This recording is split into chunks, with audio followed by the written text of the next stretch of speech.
ఒక మంచి వ్యక్తి రాజకీయంలో ఉన్నాడు, ఆయనకు అవకాశం ఇవ్వాలని చెప్పి నేను కోరుకుంటా ఉన్నా. ఎవరెవరి కోసమో కొట్లాడతాడు. ఈ రోజు మీరందరూ ఆయన పక్కన నిలబడాలి, ఆయనను గెలిపించాలి. షేక్పల్లి ధర్మం గల ఊరు, నిజాయితీ గల ఊరు అని చెప్పి మీరు ప్రపంచానికి లోకానికి చాటి చెప్పాల్సిన టైం వచ్చింది. నాకు కూడా షేక్పల్లిని అన్ని విధాలుగా అభివృద్ధి చేస్తా. ఈరోజు ఇందిరమ్మ ఇండ్లు తీసుకొచ్చినాం షేక్పల్లికి. గతంలో ఉన్న సర్పంచులు కానీ నాయకులు కానీ ఒక్క డబుల్ బెడ్రూమ్ ఇల్లన్నా షేక్పల్లికి తెచ్చిండ్రా? తేలే. కానీ ఈరోజు మన సీనన్న ఆధ్వర్యంలో 37 ఇందిరమ్మ ఇండ్లు వచ్చినాయి.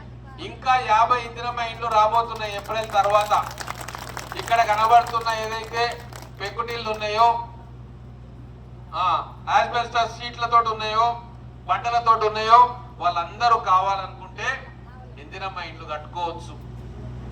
అలాగే మా మహిళలు ఉన్నారు, అక్క చెల్లెళ్ళు.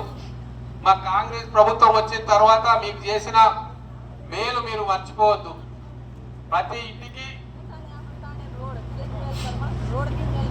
200 యూనిట్ల కరెంటు ఫ్రీ అన్నాం. గతంలో బీఆర్ఎస్ ప్రభుత్వం చేయలే, ఇప్పుడున్న సర్పంచ్ ఉన్న కాలంలో చేయలే. కానీ మేము అధికారంలోకి రాగానే 195 మందికి ఈ రోజు కరెంటు ఫ్రీగా ఉంది గ్రామంలో. ఇది వాస్తవం కదా. అలాగే